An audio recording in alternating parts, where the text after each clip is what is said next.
Today, I want to take the time to introduce you all to the Emperor of Mankind. So, who is the God Emperor of Mankind? Where did he come from? And what is his whole deal?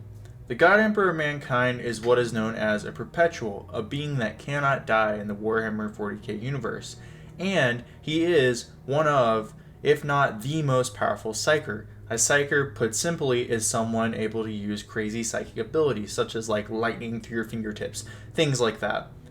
He also, as to date, in lore, is Lord of the Imperium of Man, the Imperium being the human kingdom of Warhammer 40k. But where did he come from? Well, it honestly depends if I'm being completely honest with you. His true origin is shrouded in mystery, as even his sons only have a tiny bit of information on his true origin.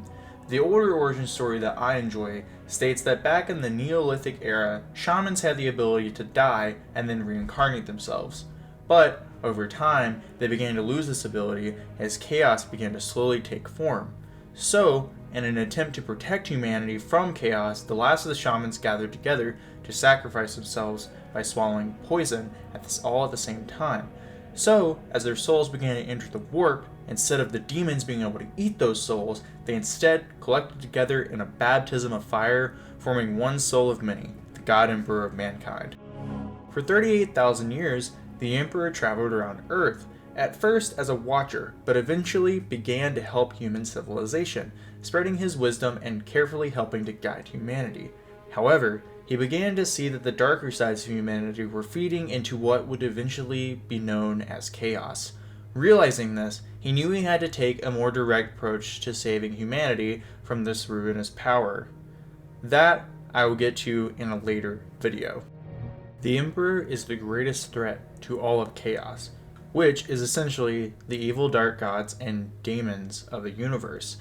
Even though for more than 10,000 years he's been a husk of his former self, his body decaying as he sits upon the golden throne of Holy Terra.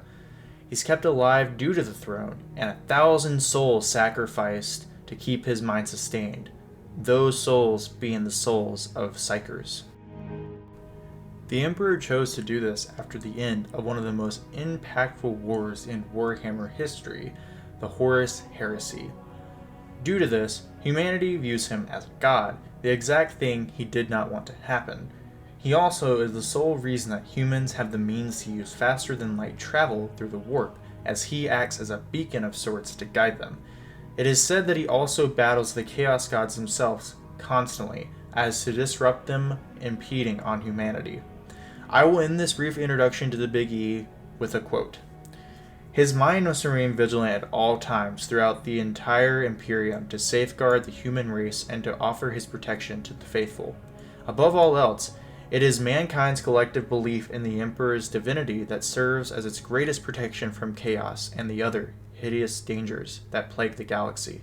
As the Imperial Creed has taught for over 10,000 years, the Emperor protects.